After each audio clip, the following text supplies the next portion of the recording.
Entonces, sean todos bienvenidos al primer meetup del año que estamos haciendo por parte de Agile Spain. Yo estaba diciendo a Antonio que yo estoy muy curiosa por este tema que vamos a ver hoy porque mucho me interesa.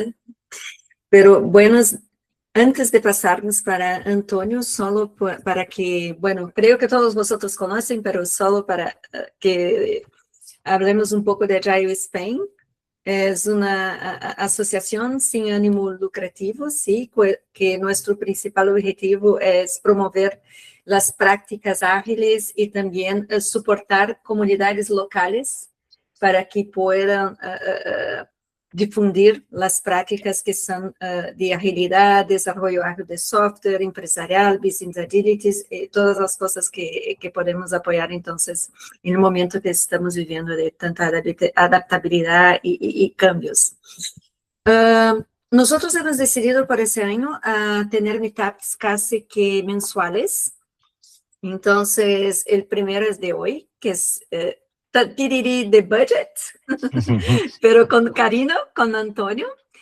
Tendremos otro en 7 de abril que será presencial, que será con Almoeda, hablando de subiendo el tren de la agilidad empresarial, transformación ágil en ferrocarriles austríacos. Después el tema del InPortfolio con Albert en abril. Y mayo tenemos entonces con Javi, liderar sin rescatar. Y ya tenemos los otros para junio, julio, agosto, septiembre, octubre, hasta diciembre, pero aún definiendo las fechas exactas, pero pueden ver los próximos meetups en nuestra agenda. Hoy, por parte de Agile Spain, estoy yo, que soy Carla Krieger, junto con Alan. Nosotros somos vocales de la Junta y paso la palabra entonces para Alan para que pueda presentar nuestro palestrante de hoy. Sí, nuestro invitado de hoy. Entonces, Alan, por favor. Pues Carla, muchas gracias. Hola a todo el mundo. Hoy tenemos el placer de contar con Antonio, un profesional que lleva años ayudando a organizaciones a dar el salto desde la teoría hasta una agilidad real y sostenible. A lo largo de su trayectoria ha acompañado a equipos y empresas en procesos de transformación, alineando estrategia, delivery y cultura para generar impacto tangible. Su experiencia abarca desde la mejora de flujos de trabajo hasta la evolución de modelos organizativos, siempre con un enfoque muy práctico y orientado a resultados. Antonio destaca por su capacidad de aterrizar conceptos complejos en acciones concretas, ayudando a los equipos a entregar más valor, con mayor foco y mejor colaboración. También es autor del libro con el mismo nombre de la sesión de hoy, Fuck the Budget. Así que muchas gracias, Antonio. Todo tuyo. Pues muchísimas gracias por la presentación. Como os lo suelo decir siempre que doy una charla, hoy más si cabe que estamos en petit comité, aunque luego lo vea gente en diferido. Cualquier duda que tengáis, no hace falta que esperéis al final. Hay diapositivas que son bastante autoexplicativas, entonces considero más enriquecedor el debate o la pregunta que podéis plantear que seguir la presentación. No tengo problemas en que me cortéis el hilo, ¿vale? Entonces, me permitís, comparto pantalla y comenzamos. Bueno, el título no lo voy a reproducir, no está bien decir esta cosa ahora que está todo grabado, ¿no? Pero debería haber sido charla en la CAS 25, que finalmente no tuvo lugar, pero el origen primigenio, por decirlo así, fue en la CAS 24, donde ya hablé de si Finance, o como queráis llamarlo dentro de vuestras compañías, era el último bastión por conquistar en el salto de la agilidad. La verdad es que el feedback fue bastante positivo porque es un tema que se trataba poco y la verdad es que incluso a posteriori, le comentaba a Carla cuando hemos empezado la charla preparando el setup técnico, que ha habido gente que en Meetups en Madrid ha mencionado este tema y eso me ha llevado a ahondar en el tema más si cabe, terminando con el libro que al final pues tendremos una sorpresa relativa a eso, como decía Alan. Para aquellos que estuvieron, porque José Antonio y Vero ya estuvieron en aquella presentación, hay algún slide que es coincidente con aquella presentación. El tema no es repetido, lo que pasa que sí viene bien recordar o mencionar de nuevo algunos conceptos para poner en situación a la gente que no estuvo en aquella primera charla. ¿De acuerdo? Entonces, sin más dilación, bueno, suelo poner siempre como primer punto la pregunta fundamental, ¿no? Que si sabemos realmente cuál es la función primigenia del departamento financiero. Y esto es porque muchos de nosotros nos dedicamos a trabajar con equipos de desarrollo o con equipos de delivery, etcétera. Y pues quizás a lo mejor la parte de finanzas pues nos queda un poquito lejana. Entonces,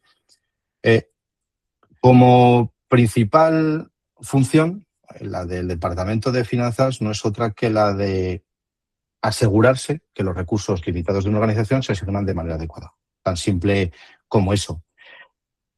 Como objetivo secundario, pues tiene, pues evidentemente, que la firma vaya ganando cada vez más valor y que con ello se incremente la labor de la riqueza de los accionistas. Y esto se basa en 3 responsabilidades. ¿Qué fondos va a necesitar la firma? Asignar los recursos de forma adecuada y obtener una combinación adecuada de los recursos financieros, ya sea fondos propios, financiación, leasing, lo que os podéis imaginar, ¿no? Pero bien, lo que vamos a hacer hoy no es abordar cada una de estas funciones, porque no tendría sentido dentro del departamento, sino lo que vamos a ver es explorar si el enfoque tradicional de la asignación y control financiero sigue siendo la mejor forma de entender o de gestionar en un entorno empresarial que cada vez es más dinámico, ¿no? ¿Qué pasa cuando estas funciones financieras, tal y como las conocemos hasta la fecha, chocan con la necesidad de flexibilidad, adaptación y agilidad de los equipos con los que trabajamos? Este es el armazón, la idea de lo que quiero comentaros hoy. Nada, lo dejo por aquí, simplemente que lo tengamos en mente. Antes de empezar, como suelo hacer con este tema, siempre nos pongo en situación. ¿Por qué? Porque conviene tener una idea tangible en la cabeza de los actores intervinientes y de los objetivos de cada uno de ellos para que luego a la vez que vamos viendo las diapositivas, pues podamos ponernos en la situación de cada uno de ellos, ¿no? Pues imaginamos, yo siempre pongo el mismo ejemplo, una empresa innovadora que decide lanzar un proyecto que se llama Nova. Es un proyecto estratégico que tiene muchísimo potencial, se ha hecho el análisis del mercado y nos pondría en una situación privilegiada y además se ha decidido que va a ser piloto dentro de la compañía a nivel de metodologías ágiles, ¿vale? ¿Qué pasa? Pues bueno, que las primeras fricciones empiezan cuando ya debemos preparar un business case con el desglose exhaustivo de las horas, recursos, gastos para el próximo año, cuál va a ser el horizonte temporal de recuperación, cuál va a ser el retorno, etcétera, etcétera. Todo esto que encaja dentro de lo que es las finanzas tradicionales. Bien, pues después de muchas reuniones, imaginaos pues que se acaba aceptando ese business case o lo que ha dicho en este caso que podría ser Susana, la directora de producto, en qué va a consistir este proyecto. Una vez aprobado, se empieza el desarrollo y entonces empiezan las fricciones de verdad. Cumplir fechas, cumplir retornos, cumplir recursos, qué pasa si no llegamos en tiempo. Todo eso que nos hemos visto más de uno en la situación es lo que acaba sucediendo cuando intentamos encajar estos dos mundos. Entonces, os he mencionado a Susana, que es la directora de producto, fan de la agilidad, enfocada en la entrega de valor, que ella lo que quiere es agilidad 100% y entregar el producto lo antes posible. Por otra parte, tenemos a Clara, responsable financiero, imaginémosla. Ella lo que quiere pues es como cuando empezó el debate de DevOps, como los de operaciones. Yo lo que quiero es estabilidad, que nada se me salga del plan previsto y que podamos ejecutarlos sin ningún sobresalto. Y por otra parte, pues podríamos tener a Joaquín, que sería nuestro director de operaciones, pues que es el que supervisa esos proyectos y entiende el potencial de las metodologías ágiles, pero que también acaba viendo, tiene esa dicotomía y acaba entendiendo cuáles pueden ser las inquietudes de Clara. Os menciono estos 3 roles porque son los principales indicados afectados o principales intervinientes, pero podríamos considerar el CEO, etcétera. Pero bueno, a la hora de que pasemos por las siguientes diapositivas, pues lo que me gustaría es que hicierais el ejercicio de ver cómo cada uno de ellos, aunque yo los mencione, pues cómo podría estar impactados. El proceso de presupuestación anual, el tradicional, es bastante sencillo. No voy a perder muchísimo tiempo en explicaros cada una de las fases porque además nos suena bastante. Os pongo ahí las frases, nos suena familiar, pues sí, es bastante similar a lo que podría ser una gestión de proyectos tradicional, un waterfall. Primero planificamos, empezamos el ciclo de presupuestación, revisaremos históricamente cómo hemos trabajado, las desviaciones que hemos tenido, pedimos a los departamentos que nos pasen sus datos. Como departamento acabamos consolidando todo, los presentamos a principios de año o en función de cómo caiga nuestro ciclo presupuestario y luego nos dedicamos a controlarlo durante todo el año. Eso es básicamente cómo funciona. Pero ¿cuáles son las limitaciones? Pues al final es un proceso muy largo y costoso. Si la empresa es pequeñita, pues nos llevará menos tiempo, pero daos cuenta que si ya estamos hablando de empresas de cierta envergadura, pues esto puede llevar cierto tiempo a aglutinar toda esta información para ser lo más certera posible. Nos centramos más en la reducción de costes que en la potencialidad de crear valor. También es bastante rígido. Y bueno, además luego todos sabemos que se fomentan ciertos comportamientos disfuncionales. Pues los empleados manipulan números para cumplir objetivos o recibir recompensas. Los departamentos empiezan a ver quién gestiona más dinero, menos dinero. Bueno, empieza un cierto juego que no nos interesa por el buen ambiente dentro de la empresa, por velar por la entrega de valor y por garantizar el desarrollo a futuro de nuestra empresa. Es evidente que todos estos problemas necesitan evolucionar desde la presupuestación anual. Y en lugar de reforzar pues, esas barreras departamentales que os he comentado y un control vertical, lo que necesitamos es fomentar cultura organizativa que valore tanto la apertura como la flexibilidad. Si pensamos en el presupuesto, en el fondo, lo que nos están prometiendo es cierto control. Pues control ya sea sobre el gasto, sobre las decisiones o sobre lo que va a pasar en los próximos meses. Pero si somos honestos, y aunque es algo que nos tranquiliza, esa sensación de que tenemos el sistema bajo control, que sabemos hacia dónde vamos, de que nada importante que nos va a escapar, esa promesa tiene un precio. Y es que para poder mantener ese control lo que necesitamos es predecir. Predecir qué vamos a hacer, cuánto nos va a costar, qué resultados vamos a obtener, además, en qué meses o qué años lo vamos a hacer. Nos hace hacer de anividos y en el mundo en el que estamos hoy en día no funciona de forma predictiva. ¿Por qué? Porque la cantidad de cosas que nos pueden pasar, pues no os voy a decir que es infinita, pero luego entraremos en ver los problemas y pondremos un par de ejemplos que os lo veréis súper claro. Entonces, como os he dicho, lo que tenemos en un ciclo de presupuestación tradicional es un proyecto waterfall de toda la vida, con iniciación, planificación, ejecución, seguimiento y control y cierre. Sin embargo, muchas organizaciones están adaptando prácticas ágiles, pero su presupuestación sigue anclada en el modelo predictivo, como si estuvieran gestionando de forma waterfall. Eso significa que a pesar de que queremos implementar agilidad, seguimos operando con presupuestos anuales, rígidos, planificados y aprobados de antemano, lo cual limita nuestra flexibilidad y capacidad de respuesta, ¿vale? Por un lado, estamos intentando a nivel de producto o a nivel de desarrollos ser lo más ágiles posible y adaptarnos al mercado, pero sin embargo, aguas arriba es todo lo contrario. Lo que queremos es estabilidad y sin ningún cambio a un año vista. Hablaba de los problemas, pero bueno, aquí visualmente y sin irnos muy lejos, con el tema de Irán, tenemos algo que a algunas empresas a más corto plazo y a otras empresas a más largo plazo, a todo el mundo le va a tocar. Es decir, si tú eres una empresa de logística y te has subido el barril de petróleo por encima de los $130, cuanto antes estaba, no lo sé el precio de referencia de antes, 30, 40, $50, pues evidentemente tu presupuesto salta por los aires, pero ya no es eso, sino que además el tema logístico se haya visto complicado por cómo se está gestionando el tema del espacio aéreo, cómo acaba repercutiendo eso en tu cadena de producción si se acaban incrementando los costes operativos. Quiero decir, esto ha sido solo en 15 días, este cambio brutal.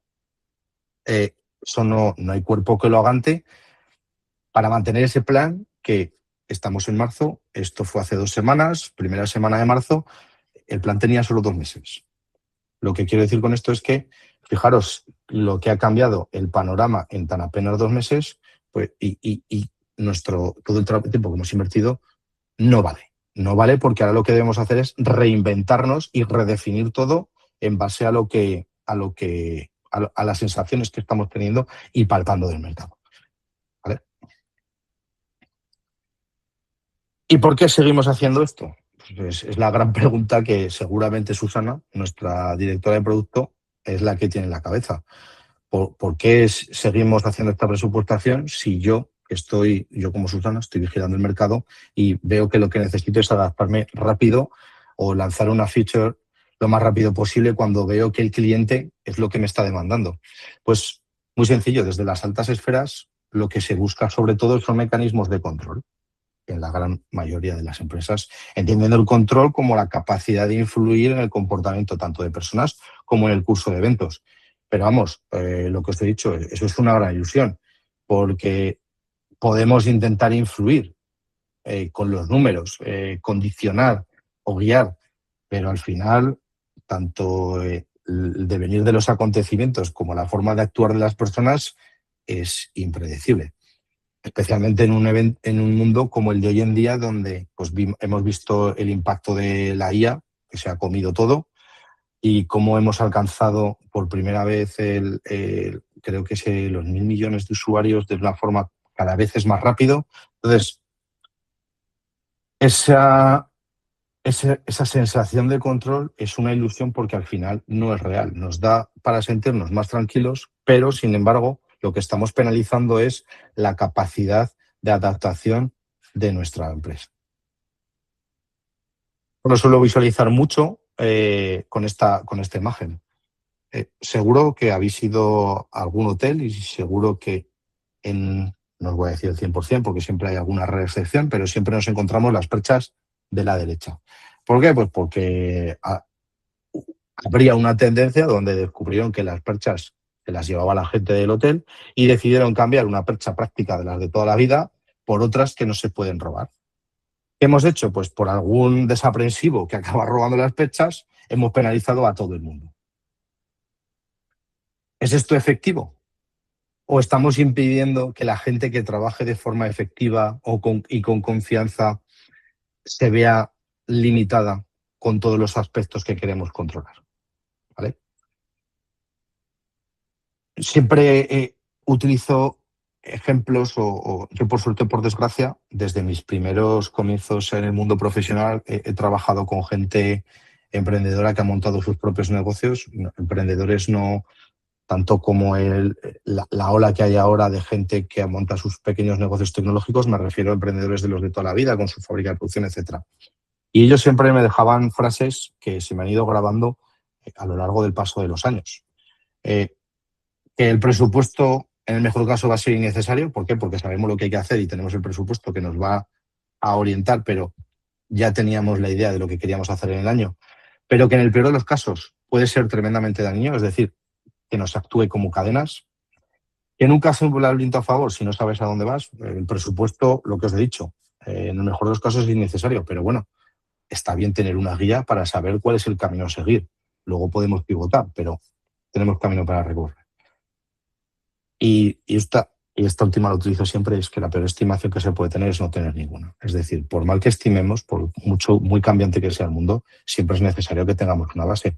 La cuestión es qué hacemos con esa base. ¿Vale?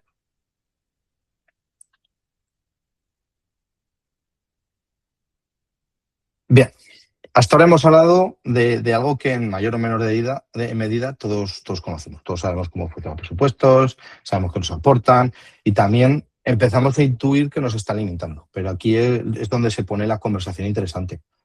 Porque una cosa es que entendamos cuál es el problema y otra cosa muy distinta es meterse dentro e intentar mejorar la situación.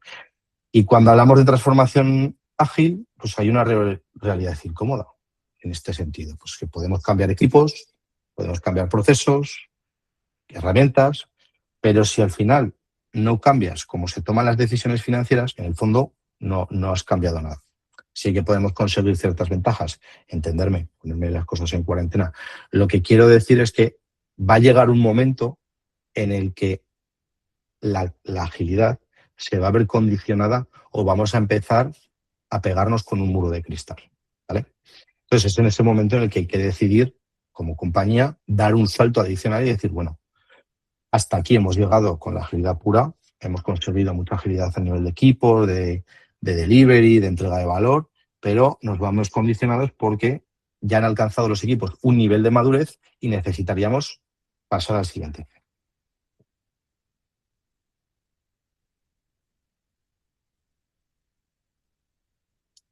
Seguramente que esto lo habéis bebido muchos. Como mencionaba, la agilidad funciona. Como he mencionado, los equipos van mejorando, se pone más foco en el valor, se ve cierta mutación en el equipo de habilidades, de autogestión, etcétera. Incluso hay conversaciones sanas y durante un tiempo, como os comentaba, parece que todo encaja. Pero llega un momento en el que nos topamos con finanzas y parece que toda la flexibilidad que habíamos ganado la perdemos. Es decir, queremos hacer un experimento para un A/B testing o alguna cosa similar, algo pequeñito, o alguna funcionalidad que tenemos la sensación de que puede funcionar y nos topamos con la pregunta de ¿esto está presupuestado? ¿Sí? ¿No? ¿A qué partida se lo adjudicamos? ¿Por qué nos estamos desviando? ¿Qué no estaba previsto? ¿Por qué no estamos entregando en lo previsto? Y sin darte cuenta, pues vuelves a entrar en la vorágine de siempre. Porque eso a nivel de equipo se ha quedado de un lado y a nivel de leadership, a nivel del management, volvemos a hablar el lenguaje que de siempre. No porque la agilidad no funcione, sino porque hay un sistema más fuerte por debajo que no hemos conseguido que cambie como sí que lo ha hecho a nivel de equipos. A nivel de agilidad, pues hablamos siempre pues, en terrenos bastante conocidos, pues a nivel de Scrum, cómo organizamos equipos, ceremonias, roles, dinámicas, refinements, cosas de estas que dominamos todos los presentes. A nivel de DevOps, cómo mejoramos la entrega, automatizaciones, reducción de tiempos. En el Discovery entendemos mejor, queremos entender mejor al usuario, validamos antes de construir. Cuando hablamos de OKRs, si estamos alineados, no, foco en resultados.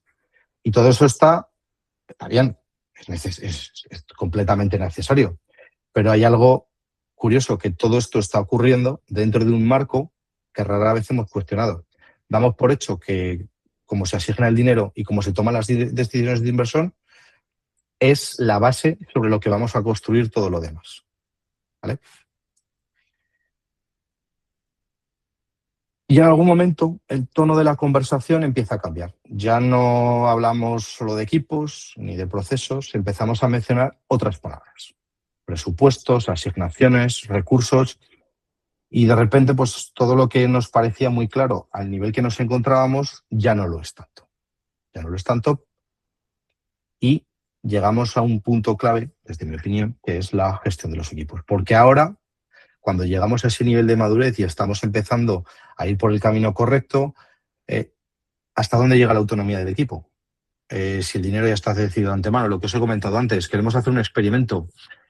Un ejemplo muy sencillo, y eso que el cliente donde estoy trabajando ahora mismo es bastante ágil en términos de delivery. Llevo intentando incluso justificar con números de tickets, de incidentes, etcétera, una funcionalidad que finalmente ahora, este trimestre, un año después, vamos a empezar a trabajar. ¿Por qué? Porque no tengo yo ni voz ni voto a la hora de hacer las inversiones. He justificado con tiempos de equipo dedicado, haciendo analogías en coste, etcétera, pero al final yo no tengo ningún tipo de repercusión. Entonces, yo no tengo capacidad de decisión acerca de dónde se va a invertir el dinero de lo que el equipo decide trabajar. Eso viene desde arriba, donde nos acaban, podemos conversar, pero si a nivel de revenue ellos no consideran apropiado, se puede tirar para atrás. Me refiero a ese tipo de cosas. ¿Somos autónomos realmente para tomar las decisiones? ¿Somos un equipo end-to-end que conocemos a nuestro usuario y somos capaces de saber dónde está el revenue de verdad y no en altas instancias con sus creencias o las conversaciones que han tenido, que pueden ser muy lícitas, pero al final los que están en la trinchera hablando con el usuario somos nosotros, ¿vale? Entonces, llegamos a la pregunta que normalmente evitamos. ¿Cómo estamos decidiendo? ¿Vale? Hablamos de agilidad, autonomía, foco en valor, pero en el fondo, ¿cómo se están tomando las decisiones? Porque cuando rascas un poquito, lo que aparece no es tan bonito pues como lo que estamos viendo en los frameworks, Scrum, Kanban o los que sean más habituales dentro de nuestro ámbito. Aparece más política, quién tiene más peso, quién influye más, quién consigue defender mejor su presupuesto. Aparece más tensión organizativa, equipos compitiendo por recursos, áreas defendiendo su terreno, decisiones que no siempre son transparentes y aparece, evidentemente, más riesgo. No riesgo al experimentar, sino el riesgo al equivocarte en grande. Has pedido un presupuesto y si no lo consumes o si te pasas, porque como decides solo una vez al año, ¿qué pasa si te equivocas? Te equivocas durante meses. No es un pequeño experimento que hago durante un mes y luego tengo tiempo de no retrotraerme, sino de pivotar. Entonces, claro, en ese contexto, pues es bastante difícil hablar de agilidad, ¿vale? Durante mucho tiempo hemos tratado el presupuesto como si fuera una herramienta, algo que puedes ajustar, optimizar, mejorar e incluso que mejoras, como si fuera un proceso o una forma de trabajar. Sin embargo, llega un momento en el que te das cuenta de que el presupuesto no es una herramienta, sino un sistema de decisión que determina, en esa fase que hemos visto del waterfall, cuando se aglutina toda la información, se determina en qué se invierte y en qué no. ¿Qué iniciativas van a seguir adelante y cuáles van a morir incluso antes de empezar? Como la que os he dicho yo. Quarter tras quarter, trimestre tras trimestre, me la han matado hasta que finalmente he conseguido que se acabe implementando, ¿no? ¿Qué equipos van a crecer? ¿Qué equipos van a desaparecer? ¿Qué equipos se tienen que fusionar? Y claro, si eso no cambia, lo demás tiene un impacto limitado. Tú puedes hacer un mejor discovery, puedes entrar más rápido, puedes tener mejores equipos, pero al final las decisiones que se toman más arriba ya están tomadas de antemano. Entonces la agilidad, evidentemente, pues tiene un techo. Y esto nos lleva a una consecuencia muy concreta. En la mayoría de las organizaciones, pues el dinero en ese ciclo anual se decide antes de que tengamos la oportunidad de aprender. Y esto te puede afectar en mayor o menor medida. Tú puedes ser muy ágil y esto es algún ejemplo que he comentado y gente que me conoce lo sabe. Pero si tú te has comprometido, aunque trabajes en agilidad, a que tu proyecto era en precio fijo y que lo ibas a entregar en un tiempo concreto y que después de esos 3, 5, 6 meses el equipo iba a estar libre para hacer otro proyecto que tenía otro revenue con otro coste asociado, ¿qué pasa si nos alargamos? ¿Qué pasa si descubrimos mientras que estamos haciendo el delivery que no lo habíamos definido en la línea correcta y que hay que pivotar? Si el dinero ya estaba decidido, o sea, al final hay que ejecutar lo que estaba comprometido independientemente de que valga o no, porque ya estaba comprometido, ¿vale? Entonces, ahí llegan puntos de fricción que no acaban casando con las metodologías ágiles, como si intentáramos aprender después de haber hecho el examen. Ahora ya no tiene sentido, porque intentamos iterar, experimentar, adaptarnos, pero al final nuestro marco es cerrado y tenemos un corsé que no podemos romper. Aquí, como resumen, os pongo por qué chocan estos dos modelos. Por un lado, tenemos Agile, donde el foco está en aprender, queremos iterar para aplicar lo aprendido y poder ir en la dirección correcta, intentamos experimentar para que nos permita aprender y con la iteración corregir y adaptarnos en última instancia a lo que el cliente quiere. Sin embargo, finanzas lo que busca es la predicción, ser predecibles, poder planificar en un horizonte temporal anual, evitar las desviaciones al máximo posible y controlar que no se gaste ni un euro más de lo debido en las partidas que estaban presupuestadas. Entonces, como resumen, el problema es que estamos intentando construir organizaciones adaptativas, pero con sistemas diseñados para la predictibilidad. Ese es el principal problema que nos encontramos cuando intentamos abordar esta problemática. Consecuencias, pues que al final todo esto no se queda en la teoría, tiene consecuencias muy concretas cuando trabajamos en el día a día. La primera es que al final pues, podemos definir un roadmap anual, pero ya no es una herramienta de aprendizaje, sino que se convierte en un compromiso de entregas.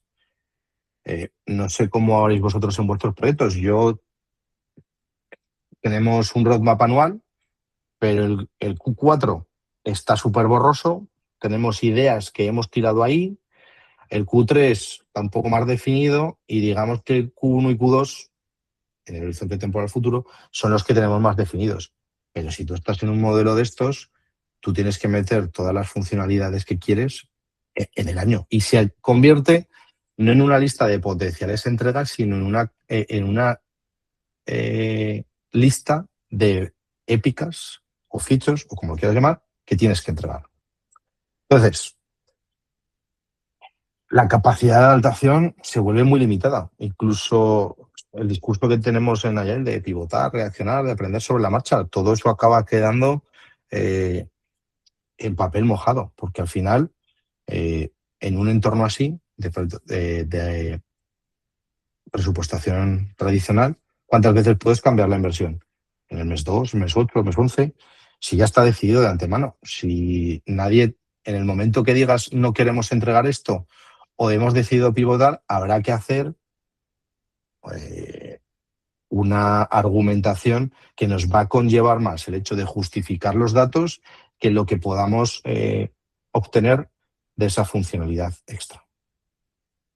¿Vale? Y aquí es donde os pregunto planteo una pregunta diferente. No tanto de cómo hacer mejor Scrum, mejorar procesos, sino porque aquí toda la gente que está en esta comunidad ya lo tiene muy interiorizado y seguro que lo domina, sino de algo un poquito más incómodo. ¿Y qué pasa si cambiamos la forma en la que se toman las decisiones? Si pudiéramos ganar en agilidad real. No optimizando la que ya tenemos, sino tocando algo un poquito más profundo, sino el sistema de que decide dónde va el dinero. Porque al final, la agilidad no solo depende de cómo ejecutas, también depende de que te permitan decidir el qué y cuánto. ¿Vale?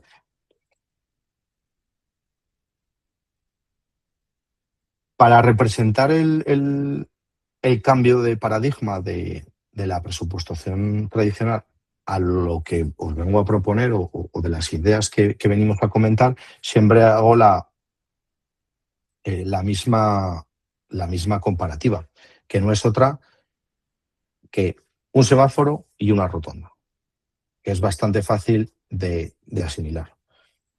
Es muy visual y fácil de entender. El semáforo es el modo tradicional. Funciona como un reloj, hay normas claras, todo el mundo lo entiende, se puede pasar, no se puede pasar, dudoso, y es muy rígido cuando te intentas salir del guión. Todo el mundo ha estado de vuelta a casa a las 3 de la mañana en un semáforo en rojo cuando no circulaba nadie más, ¿vale? Entonces, en ese sentido, tiene unas normas muy rígidas que nos dice cuándo avanzar, cuándo parar, cuándo esperar, pero que no hay espacio para adaptación ante imprevistos. ¿Y por qué sucede este cambio de paradigma? Pues bueno, bastante sencillo y visual. Os lo pongo en esta gráfica. La gestión tradicional venía de un entorno estable donde predominaba la teoría X sobre las personas. No voy a entrar en ello porque todos lo conoceréis, ¿no? Donde se tenía una perspectiva negativa de la gente. Entonces, no os voy a decir que había que perseguirlos con el látigo, pero era un entorno bastante hostil para lo que hoy entendemos de cómo debe funcionar una empresa. Pues en aquel momento sí que tenía sentido ese tipo de gestión. Sin embargo, hoy donde el liderazgo está enfocado en las personas, con una visión positiva de ellos y que el entorno de negocios se ha vuelto súper dinámico, muy inestable, muy poco certero, etcétera, esto no encaja. Y os propongo como alternativa pues la famosa rotonda. ¿Por qué? Pues porque la famosa rotonda permite agilizar el tráfico independientemente del volumen. Es verdad que aquí, no sé en Madrid, pero en Zaragoza es bastante difícil encontrar gente que haga bien la rotonda, pero hablemos en general a nivel europeo. Nos permite en momentos de alta demanda gestionarlo y en momentos de baja demanda permite que el tráfico sea mucho más fluido. ¿Por qué? Pues porque hemos a nivel de presupuestos podemos provocar el contexto suficiente para que la gente sea autónoma de tomar sus propias decisiones. No hay semáforos, hay leves indicaciones y con la información visual un conductor puede tomar una decisión u otra, ¿vale? Evidentemente, estás poniendo más peso en que el conductor le acabe tomando decisiones. Y eso, a su vez, es la parte más complicada, pero que con el contexto necesario y con los valores apropiados podemos conseguir un proceso muchísimo más eficiente.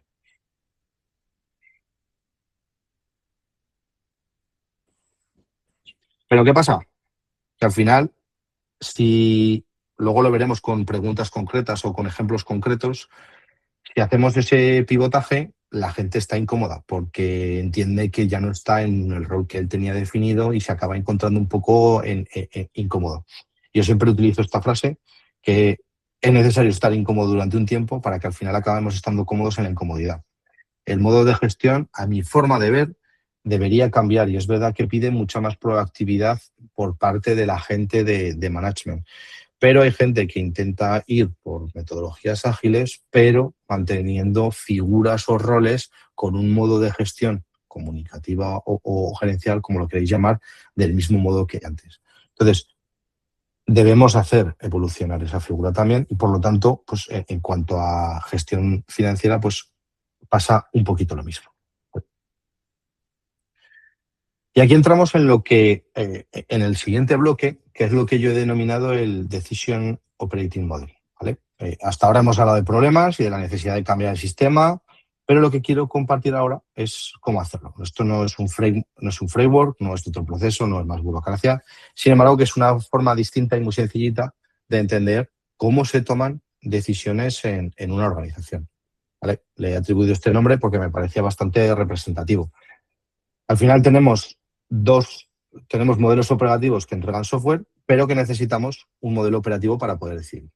Y en ese modelo operativo necesitamos que se conecten tres cosas, que ahora mismo están desconectadas: el dinero, las decisiones y el aprendizaje. Cuando estas tres cosas no están alineadas, pues no hay agilidad que valga. Vamos a verlo con un gráfico para que lo veáis bastante claro. Y es que cuando hablamos de este modelo, del Decision Operating Model, no estamos hablando de algo abstracto, hablamos de algo muy concreto, de cómo se toman las decisiones. Y si lo simplificas, son 4 cosas las que hay detrás. Primero, ¿con qué frecuencia vamos a revisar? No es lo mismo decidir una vez al año que poder ajustar cada mes o cada trimestre. Todo tiene sus implicaciones. Segundo, ¿cuándo se decide? En momentos fijos, en los comités, cuando hace falta. Tercero, ¿con qué información? ¿Decidimos con datos actuales o con hipótesis que hicimos de partida? Y por último, y aquí uno de los puntos clave, ¿quién decide? El que decide, como os he mencionado antes, ¿está cerca del problema? ¿Está cerca del usuario?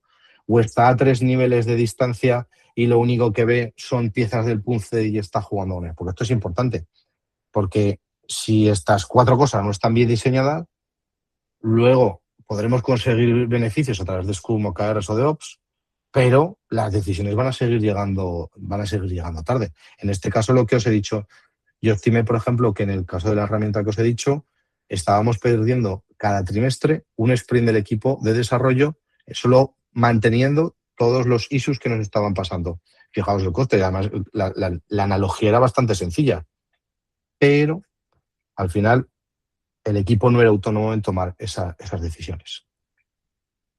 Si antes hemos visto cómo se toman las decisiones, ahora vamos a ver dónde impacta. Porque no todas las decisiones pesan lo mismo. Hay 4, de nuevo, 4 que impactan, que lo cambian todo. La primera, la financiación. ¿Qué proyectos viven y cuáles ni siquiera llegan a empezar? La segunda, el cronograma. ¿Cuánto tiempo damos antes de exigir resultados? Porque esto seguro que también nos ha pasado. Venga, lanzamos esto, pero hemos contemplado que a partir del mes 4 debemos tener revenue. Si no, lo tiramos. Tercera, cancelación. ¿Cuándo somos capaces de parar algo de los que ya no tienen sentido? O, como estaba comprometido, tiramos para adelante. Y la última, ¿qué es lo más importante? La priorización. Pero de verdad, ¿eh? Y aquí está el punto clave, porque estas decisiones no son operativas, son estructurales y si se toman mal o demasiado pronto, pues condicionan todo lo demás. Y claro, cuando el sistema está mal diseñado, pues pasan cosas. Cuando me refiero a mal diseñado, me refiero a que no acaban casando estos dos mundos y se acaban generando fricciones. Pues cosas que todos hemos vivido. Resistencia, porque los equipos empujan en una dirección y el sistema corporativo tira en otra. Se generan conversaciones incómodas, pues porque finanzas pide control, producto pide flexibilidad y la gente de compliance pide que haya trazabilidad de todo. Y todos pues tienen razón y no la tienen a la vez, ¿vale? Pues porque cada uno pues vive en su mundo y exige en función de su mundo. Todo ello acaba generando tensiones organizativas, porque al final no es un problema de personas, es un problema del sistema, tal y como está diseñado. Y entonces es cuando empezamos a hacer algo muy peligroso, que intentamos resolverlo con más procesos, con más reporting, más control, cuando en realidad lo que está fallando es cómo decidimos. Y algo muy, muy importante, rápido. Finanzas no es el enemigo, simplemente pues intenta trabajar de la forma en la que siempre ha trabajado, optimizando el uso del dinero, reduciendo riesgos y asegurando previsibilidad. El problema es que, como he dicho, es como si estuviera en otro mundo que no es y no utiliza el mismo lenguaje que nosotros. Lo que debemos hacer es traerlo hacia nuestro mundo para que podamos llevar una conversación conjunta, ¿vale? Si rascas un poco más, si vas un nivel más allá, te das cuenta que además no solo va de procesos, hay algo más profundo, que al final, hablaba antes de la evolución de los roles. Al final, cuando tú te ascienden, una de las cosas que te gusta es que tienes más personas a tu cargo, dependiendo del tipo de liderazgo que ejerzas, pero sientes que tienes más control, que tienes más capacidad de decidir. ¿Y cuándo? Pero eso estamos aquí intentando romper ese paradigma. Es decir, queremos empoderar al equipo, no queremos... Entonces, hay una dicotomía. También entramos y dejamos decidir al equipo quien asume el riesgo de equivocarse, ¿vale? ¿Quién responde cuando las cosas no salen como esperábamos? Poder decidir dónde va el dinero es decidir qué es importante y eso nunca es neutro. Es decir, si queremos involucrar a todo el mundo debe de ser consciente de que perderá algo y ganará algo, ya sea positivo o negativo. Me refiero, el equipo acaba tomando decisiones o cierto círculo o grupo, como lo queráis denominar, de función de vuestras estructuras, toma decisiones, pero debe asumir riesgos, debe asumir oportunidades que se le presente y luego debe ser responsable de ello. No porque haya una política negativa, pero es necesario hacer ese ejercicio, ¿vale?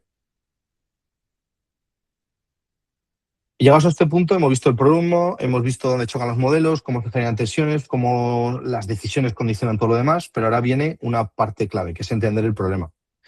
Que no se entiende el problema no es entendido, porque no es suficiente. Necesitamos hacer un autodiagnóstico para ver si somos capaces de, entendiéndolo bien, poder resolverlo.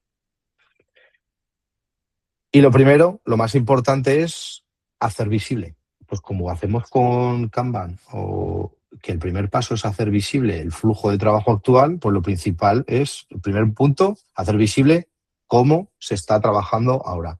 ¿Para qué? Para que desde ese punto nos ayude a pivotar y mejorarlo en la dirección que nosotros consideramos o queremos llevar. Y a partir de este momento, pues os planteo, creo que son 6 preguntas, veremos luego también 2 errores, 6 preguntas que debemos hacernos cuando empecemos a visualizarlo, a visualizar de la forma en la que se está trabajando. Primera pregunta, ¿cada cuánto revisamos nuestras inversiones dentro de la empresa? ¿Se involucra a todo el mundo? ¿Se hace solo a nivel de comité? ¿Se hace mensualmente, una vez al año? Porque al final, cuanto más se tarda en corregir, más caro va a ser. Pero bueno, primera pregunta. Siguiente, ¿quién puede parar iniciativas? Es decir, ¿quién tiene el poder de decir esto no tiene sentido, hay que pararlo? ¿Es alguien que está cercano al problema? ¿Es alguien que está lejos, pero tiene autoridad? Porque si nadie puede parar, lo que tenemos no es ejecución, es inercia. Si esto es lo que hemos planteado y esto es lo que vamos a hacer, ¿vale? Entonces, entender este punto también es clave para poder tomar decisiones. ¿Qué evidencias necesitamos para continuar? Es decir, ¿estamos tomando las decisiones en base a nuestros instintos o vamos a este tipo de revisiones con resultados teóricos, con resultados reales de trabajo, con resultados reales de performance, con resultados reales de mercado, validando ese aprendizaje o simplemente es lo que hemos previsto y tiramos para adelante? ¿Cuánto tarda en probarse una decisión financiera no prevista? Es decir, llegamos nosotros con nuestro experimento porque hemos hecho un análisis de mercado, hemos visto que la vamos a romper. Ese producto que hemos dicho que Susana quería lanzar, ¿cuánto tiempo tarda en convencer a Clara de incorporarlo? ¿Vale? ¿Necesita escalarlo? ¿Necesita pasar un proceso de aprobación súper engorroso? ¿O es algo bastante sencillo que con un pequeño business case de 2 hojas y la suficiente información es capaz de tirarlo para adelante? Pues interesante para saber cómo trabaja nuestra empresa.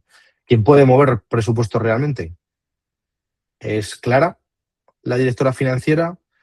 ¿Susana, de directora de producto, puede hacer algo? ¿Solo puede ser el director de operaciones?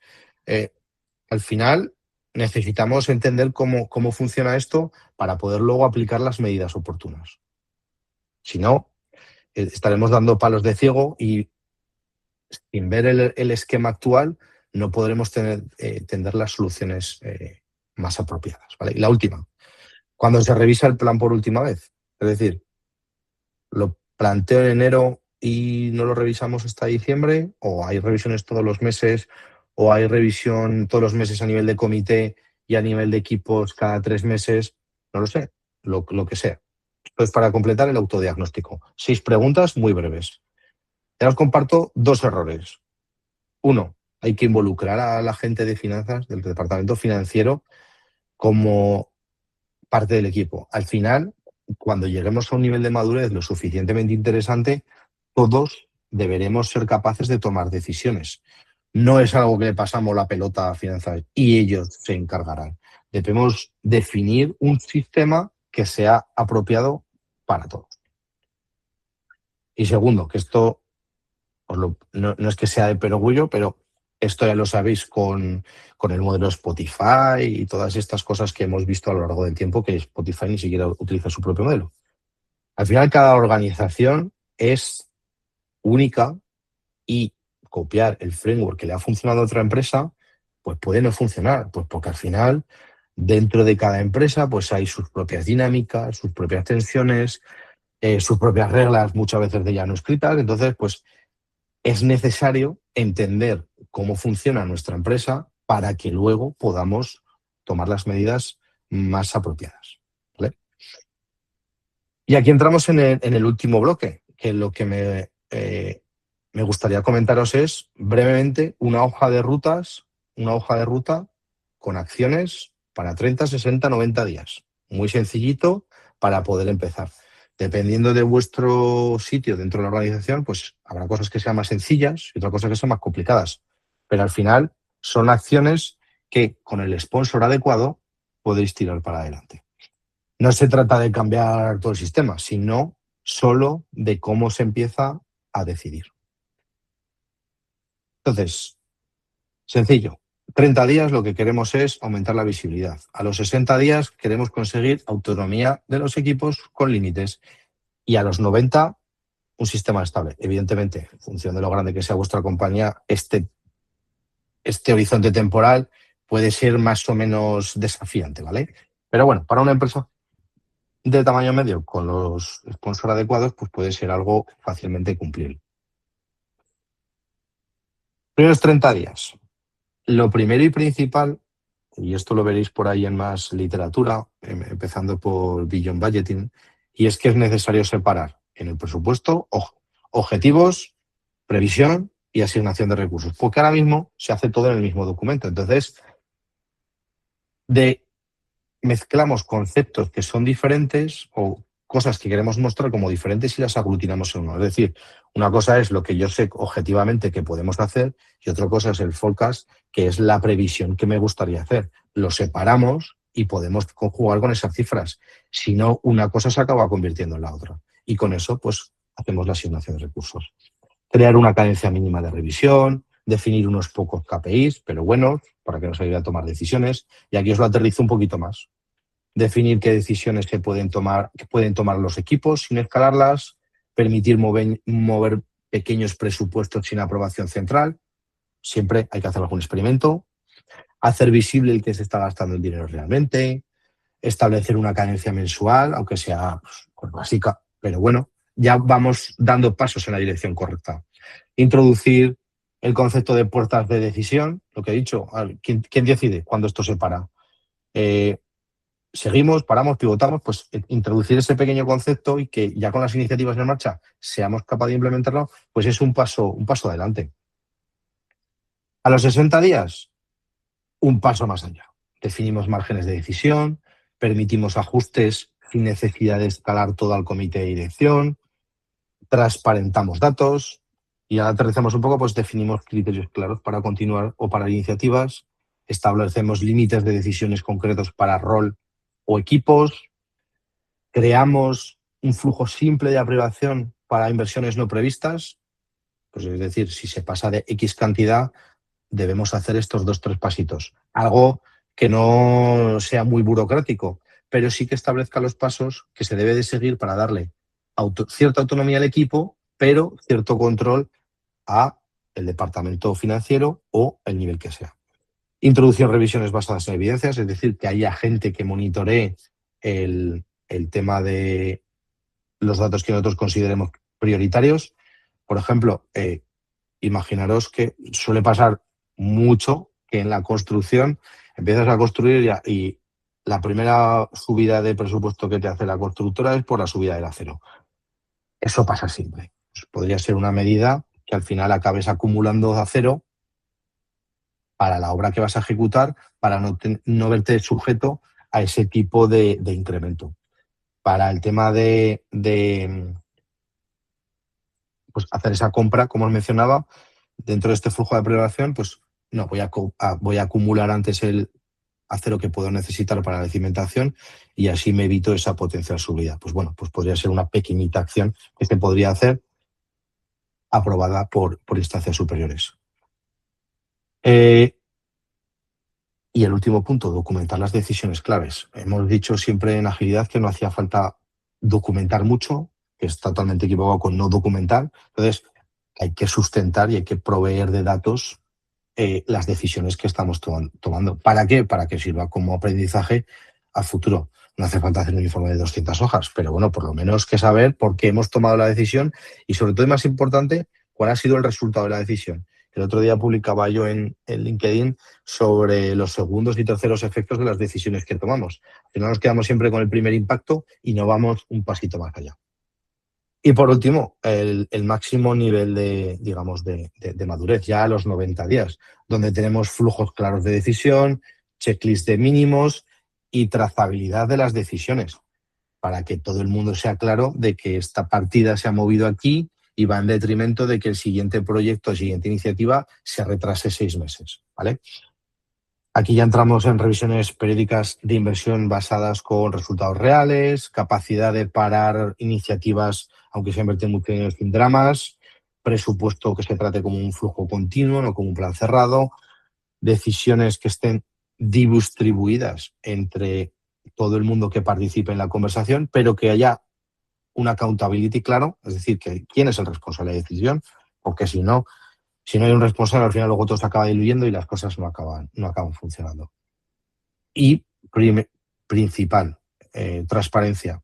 ¿Qué iniciativas siguen y las que no siguen? El por qué. Hemos hablado antes de empezar a documentar las decisiones, por tanto, podremos compartir. Al final no hemos cambiado tanto, sino solo cómo ha sido el proceso de decisión. Y ya voy con el cierre, que estamos justo, creo que teníamos 1 hora y media, entonces así dejamos un espacio al final por si queréis hacer alguna pregunta. La próxima vez que hables de agilidad en su máxima impresión, no empieces solo con el framework que se aplica a nivel de equipos, sino también cómo se decide a la hora de invertir. Beneficios y contrapartidas de acabar llegando a ese nivel de madurez, pues bueno, perdemos certeza aparente, que tampoco es real, y una planificación rígida. ¿Y qué ganamos? Pues el aprendizaje real, que tomamos decisiones de forma informada, y una adaptación estratégica en base a cómo vemos observando que el mercado va cambiando. Y si a alguien le interesa más del asunto, lo que os he definido en el plan de 30, 60, 90 días está incluido en la parte final del libro, y a lo largo del libro esos roles que os he comentado hoy de Joaquín como director financiero, Tomás el CTO, Susana, Clara, aparecen en el libro, y sobre una historia narrativa acabo explicando cómo Corvalia, una empresa ficticia, acaba evolucionando de un modelo de planificación financiera tradicional a uno, digamos, ágil. ¿Vale? Y ya está.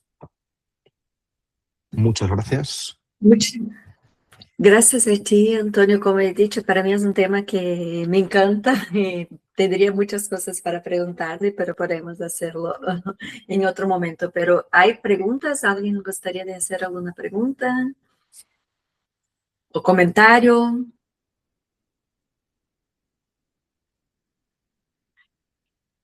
A mí me ha Yo tengo gustado una mucho. curiosidad. Uy, perdón, Vale. Carla.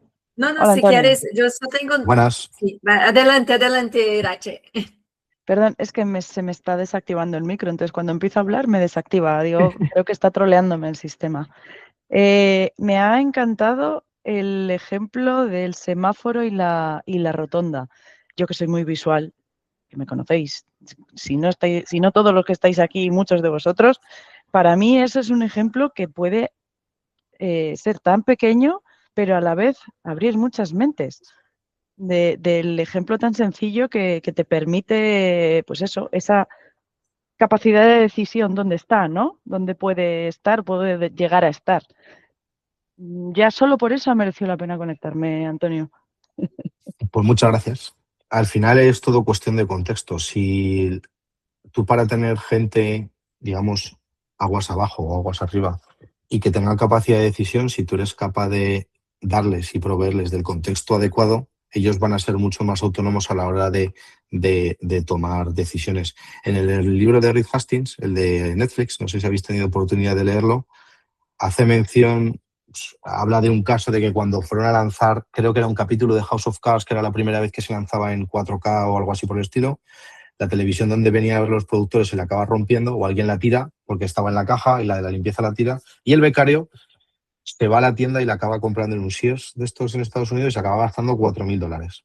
Claro, un becario gastándose $4.000 suena raro, pero él decía que él entendía que era el primer capítulo que venían los productores y que era algo que no podía fallar, porque no era tan normal tener un monitor de esa calidad. Entonces, si el contexto está adecuado y la decisión se toma en base al contexto, la verdad es que tiene uno bastante camino por recorrer por delante.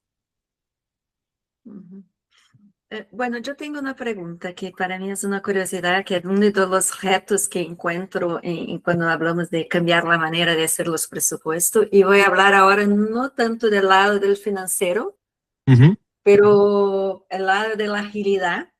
Sí. Y bueno, cuando es una empresa que está enfocada en proyectos, es muy normal que tenga un presupuesto para un proyecto, cierre el proyecto, cree un nuevo equipo y hay un presupuesto y así por adelante. Cuando hablamos de equipos ágiles, en general, intentamos mantener los equipos que sean fijos, ¿sí? Que no cambie tanto las personas.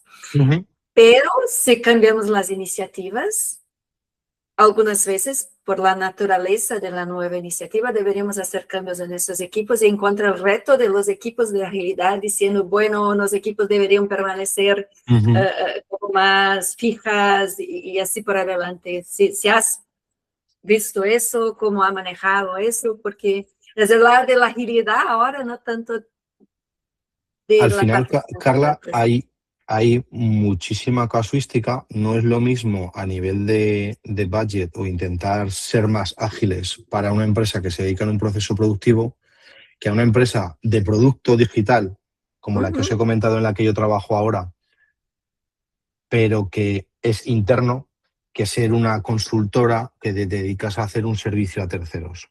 La forma o la estructura mental, lo digo porque aparte de mi experiencia personal, he compartido el libro con algunos compañeros, con algunos amigos, y surgieron muchas fricciones cuando hablaba con Tengo un amigo que es director en una consultora y ha sido manager en otra.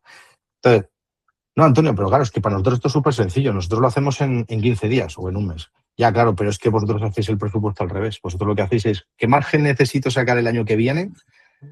Y en función del margen, acabo tirando las cifras y luego ya aprieto, ajusto o veo lo que hago. Es decir, para hacerlo de una forma sana, y ya aquí entramos en otro melón que daría para otra charla, cómo hacemos los contratos y cómo hacemos el recuperar ingresos en consultoras. Porque os he puesto antes el ejemplo de, no, contrato fijo, entregable cerrado, pero con agilidad, eso no va a pasar, eso va a acabar reventando por algún lado. Vamos a facturar por story points. Si el product owner no es tuyo, que es del cliente, bueno, empezamos a abrir problemáticas varias. Quiero decir, el tema de mantener equipos estables o de costes debe ser algo que sea fácilmente, como lo he mencionado antes, dentro del plan.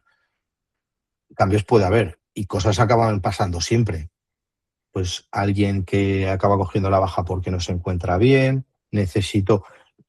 nos han pedido desde el cliente, que también puede pasar, mayor nivel de expertise porque tenemos gente que no es tan madura a nivel de programación y nos están pidiendo ese perfil. Debe haber esa flexibilidad que ya veremos de dónde sale el compensado. Quiero decir, tú en tu proyecto al final lo vuelves más caro porque has metido un recurso más. No me gusta hablar de las personas como recursos, que suena muy mezquino, pero has cambiando una persona por otra, ¿vale? Y es más cara, ¿vale?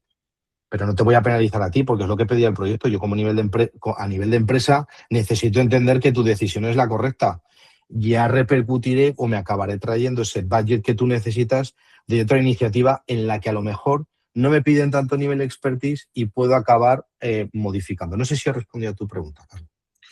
Sí. No estaba pensando tanto en empresas de consultoría, pero empresas que tienen el continuous delivery con equipos fijos internos, ¿vale? Pero pasa por lo mismo también, ¿sí? Porque en general tenemos las verticales que tienen su equipo y, bueno, que sale esa iniciativa cross vertical y este tipo de cosas que es muy parecido con lo que está diciendo, mismo que no sea con un cliente externo, por así decir, pero sí. Yo, en la que estoy ahora, la verdad es que suena feo decir, pero soy el único que tiene el euro, libras, que son ingleses, soy el único que tiene libras en la cabeza. Entonces, que es algo que se pierde también. Es verdad que en las consultoras uno siempre tiene el símbolo del euro en la cabeza, pero en las empresas que son de productos, lo que he visto yo es justo todo lo contrario. Y no es ni una cosa ni la otra. Al final, la gente tiene que estar feliz trabajando, pero si lo hacemos por un objetivo y al final se acabará...